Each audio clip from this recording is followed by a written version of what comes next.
बोलो शंकर भगवान की जय होए। मेरे सभी शिव प्रेमियों को मेरा सादर प्रणाम। आइए शिव महापुराण के चतुर्थ खंड में प्रवेश करते हैं। कल हमने 1 से लेकर 8 तक के अध्याय पूर्ण किए थे। आज हम 9वें अध्याय से प्रारंभ करेंगे। सभी लोगों का स्वागत है। आइए सभी देवताओं का आवाहन करें। गजाननं भूतगणाधिसेवितं कल्पितजम्बूफलचारुभक्षणम् उमासुतं शोकविनाशकारकं नमामि विघ्नेश्वरपादपङ्कजम् नीलाम्बुश्यामलकोमलाङ्गं सीतासमारोपितवामभागं पाणो महासायकतरचापं नमामि रामं रघुवंशनाथं कर्पूरगौरं करुणावतारं संसारसारं भुजगेन्द्रहारं सदा वसन्तं हृदयारविन्दे भवं भवानी सहितं नमामि। गुरुर्ब्रह्मा गुरुर्विष्णु गुरुर्देवो महेश्वर गुरु साक्षात् परब्रह्म तस्मै श्री गुरुवे नमः। त्वमेव माता च पिता त्वमेव बन्धुश्च सखा त्वमेव विद्या द्रविणं त्वमेव सर्वं मम देव। आनंदी आनंद कर सब संकट दूर, जो सेवक शरण पड़े सदा रहें भरपूर।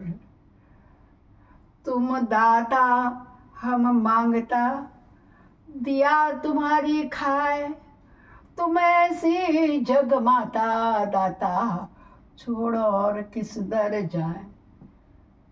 सदा भवानी दाहिनी सिद्धि करें गणेश, पंचदेव रक्षा करें ब्रह्मा विष्णु महेश। सर्वे भवन्तु सुखिनः, सर्वे सन्तु निरामया, सर्वे भद्राणि पश्यन्तु मा कश्चित् दुख भाग भवेत्। हम कथा सुनाते हैं,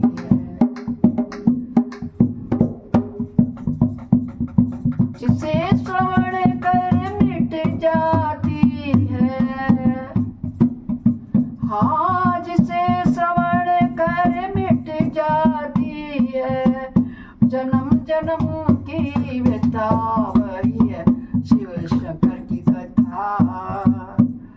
दही है भोले बाबा की कथा, दही है शिव शंकर की कथा, दही है भोले बाबा की कथा। सभी भक्तों का स्वागत है मेरे चैनल में।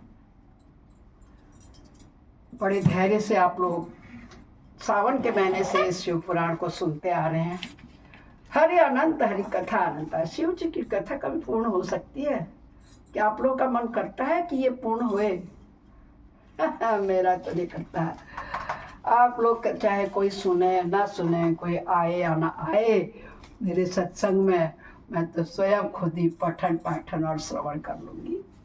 आज हम 9, 10 और 11, 12 का अध्ययन करेंगे, जिसमें ब्रह्मा जी की आज्ञा से कुमार का युद्ध के लिए जाना, तारक के साथ उनका भीषण संग्राम, उनके द्वारा तारका का वध, तत्पश्चात देवों द्वारा कुमार का अभिनंदन, स्तवन और कुमार का उन्हें वरदान देकर कैलाश पर शिव पार्वती के पास निवास करना। कुमार में कार्तिकेय जी। आइए कथा का प्रारंभ करें। प्रेम और भक्ति के साथ आइए, चाहे आप लेटे, चाहे आप बैठे, चाहे सोए, कुर्सी में है, जमीन में है, ऑफिस में, घर में, कहीं है। कानों में तार लगा के आजकल तो सुना जा सकता है, देखने की कोई आवश्यकता नहीं है। मैं ऐसा कोई मेकअप करके, ऐसे कोई वस्त्राभूषण पहन करके आती नहीं हूँ कि जो लोग मुझे देखना चाहे। मैं तो प्रेम और भक्ति के आभूषण धारण करके आई रहती हूँ। ब्रह्मा जी क्या कहते हैं? शंकर जी का सुमन स्वामी कार्तिक, तुम तो देवादिदेव हो, पार्वती सुत विष्णु और तारकासुर का यह व्यर्थ युद्ध शोभा नहीं दे रहा है, क्योंकि विष्णु के हाथों इस तारक की मृत्यु नहीं होगी। विष्णु जी आगे बढ़ गए थे ना पहले मारने। या मुझसे वरदान पाकर अत्यंत बलवान हो गया, यह मैं बिल्कुल सत्य बात कह रहा हूँ पार्वती नंदन, तुम्हारे अतिरिक्त इस पापी को मारने वाला दूसरा कोई नहीं है। इसलिए महाप्रभु तुम मेरे कथनानुसार ही काम करो, परंतु तब तुम शीघ्र ही उस दैत्य का वध करने के लिए तैयार हो जाओ, क्योंकि पार्वती पुत्र तारक का संहार करने के निमित्त ही तुम शंकर से उत्पन्न हुए हो। बोलो शंकर भगवान की जय हो। ब्रह्मा जी कहते हैं, हे मुनि, यो मेरा कथन सुनकर के शंकर नंदन कुमार कार्तिकेय उठकर हंस पड़े और प्रसन्नता पूर्वक बोले, तथास्तु ऐसा ही होगा। तब महान ऐश्वर्यशाली शंकर सुमन कुमार तारकासुर के वध का निश्चय करके विमान से उतर पड़े और पैदल हो जिस समय महाबली शिवपुत्र कुमार अपने अत्यंत चमकीली शक्ति को, जो लपटों से दमकती हुई एक बड़ी उल्का सी जान पड़ती थी, हाथ में लेकर पैदल ही दौड़ रहे थे। उस समय उनकी अद्भुत शोभा हो रही थी। उनके मन में तनिक भी व्याकुलता नहीं थी। वे परम प्रचंड और अप्रमेय बलशाली थे। उन क्षणमुख कितने हैं कार्तिकेय के मुख? छह मुख। कार्तिकेय को षडमुख भी कहा जाता है। अपनी ओर आते देखकर तारक सुर श्रेष्ठों से बोला, क्या बोला? क्या शत्रुओं का संहार करने वाला कुमार यही है? मैं अकेला वीर इसके साथ युद्ध करूंगा और मैं ही समस्त प्रथम गणों, लोकपालों और श्री हरि जिनके नायक उन देवों को भी मार डालूंगा। तारकासुर को घमंड था। तदंतर देवताओं का दुर्वचन कहकर वह असुर तारक भीषण युद्ध करने लगा। उस समय बड़ा विकट संग्राम हुआ। तब शत्रु वीरों का संहार करने वाले कुमार ने शिव जी के चरण कमलों का स्मरण करके तारक के वध का विचार किया। फिर तो महातेजस्वी महाबली कुमार रोषावेश में आकर गर्जना करने लगे और बहुत बड़ी सेना के साथ युद्ध के लिए डटकर खड़े हो गए। उस समय समस्त देवताओं ने जय जयकार का शब्द किया और देवर्षियों ने ईश्वरवाणी द्वारा उनकी स्तुति की। तब तारक कुमार का संग्राम प्रारंभ हुआ, जो अत्यंत दुस्सह, महान, भयंकर और संपूर्ण प्राणियों को भयभीत करने वाला था। कुमार और तारक दोनों ही शक्ति युद्ध में परम प्रवीण थे, अतः अत्यंत रोषावेश में भी परस्पर एक दूसरे का प्रहार करने लगे। परम पराक्रमी भी दोनों नाना प्रकार की पैतरी बदलते हुए गर्जना कर रहे थे और अनेक प्रकार से दांव पीठ में एक दूसरे पर आघात कर रहे थे।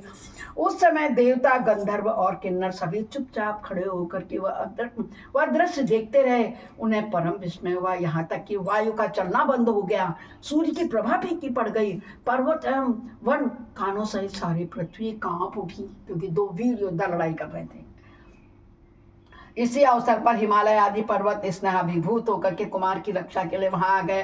तब उन सभी पर्वतों को भयभीत देखकर शंकर एवं गिरिजा के पुत्र कुमार उन्हें सांत्वना देते हुए बोले, कौन? कार्तिकेय जी। कार्तिकेय जी ने कहा, हे महाभाग पार्वतो, सभी पर्वतों, तुम लोग खेद मत करो, तुम्हें किसी प्रकार की चिंता नहीं करनी चाहिए। मैं आज तुम सब लोगों की आंखों के सामने ही इस पापी का तमाम कर दूंगा।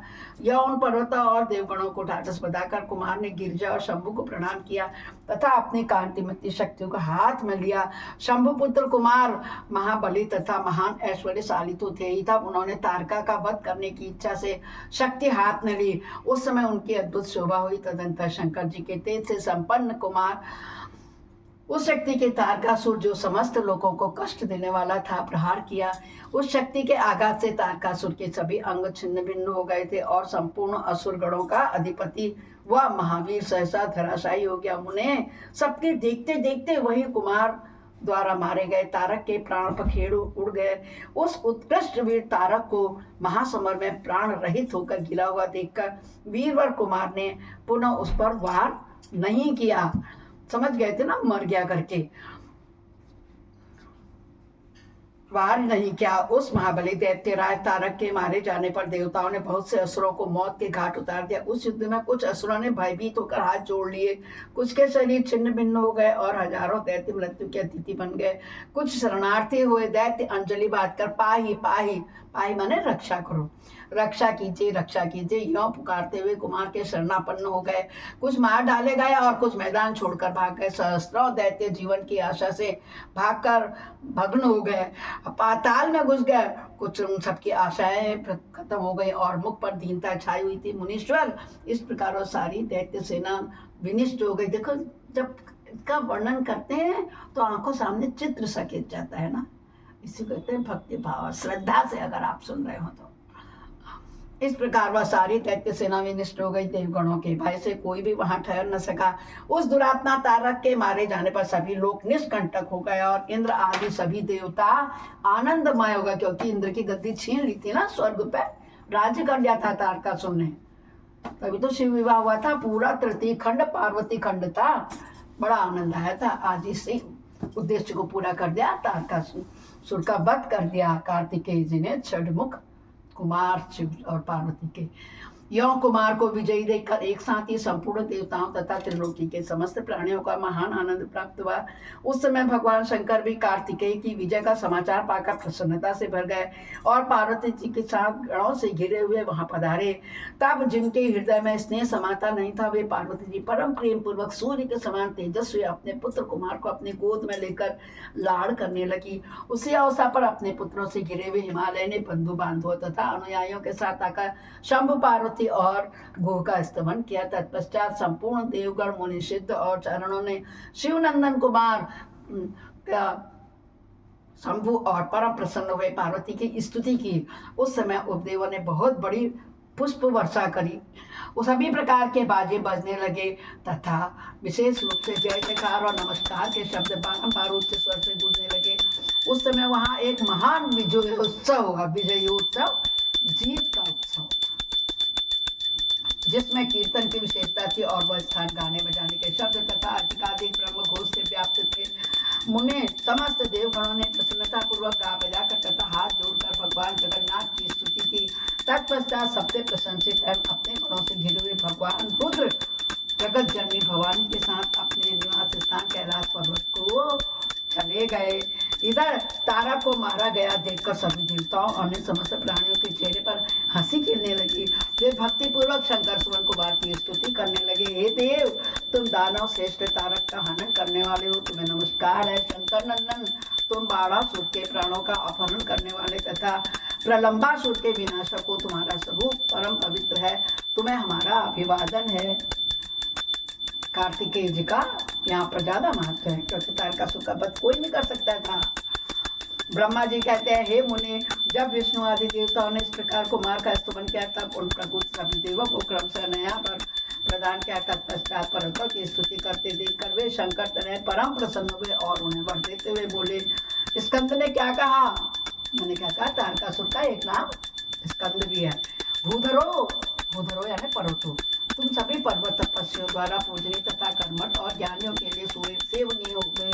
ये जो मेरे माता माँ नाना पर्वत श्रेष्ठ हिमवान है ना, ये महाभाग आज से तपस्वियों के लिए फलदाता देंगे, यानी कि सब वहीं जाकर के हिमालय में तपस्या करते हैं ना, करेंगे। असुर राज तारा को मारकर तथा देवों को वर प्रदान करके तुमने नहीं, तब देवता बोले, तब अच्छे देवता किससे बोले? षडमुख स्कंद शिवपुत्र से बोले कि हे कुमार, यह असुर राज तारक को मारकर देवों को वर प्रदान करके तुमने हम सबको तथा चराचर जगत को सुखी कर दिया है।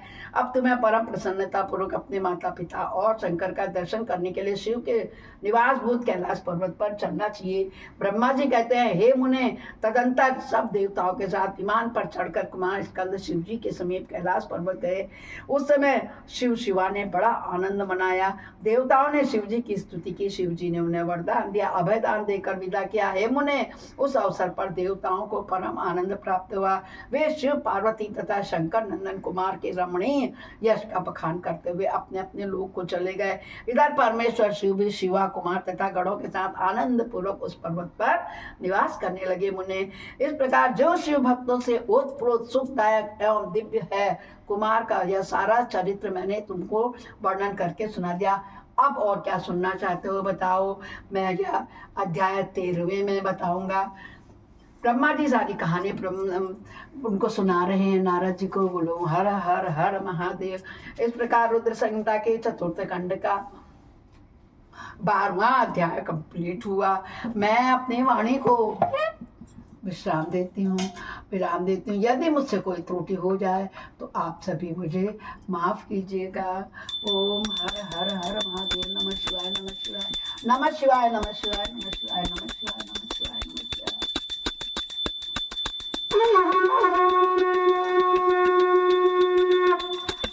शिवाय।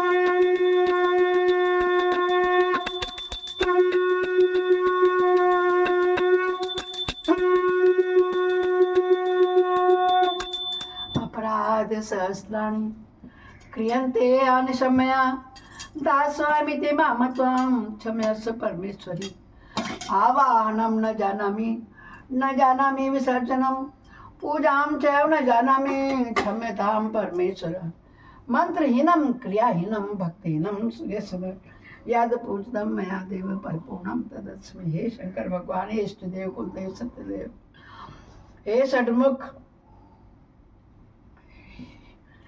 हे कुमार, हे स्कंद कुमार की जय होवे।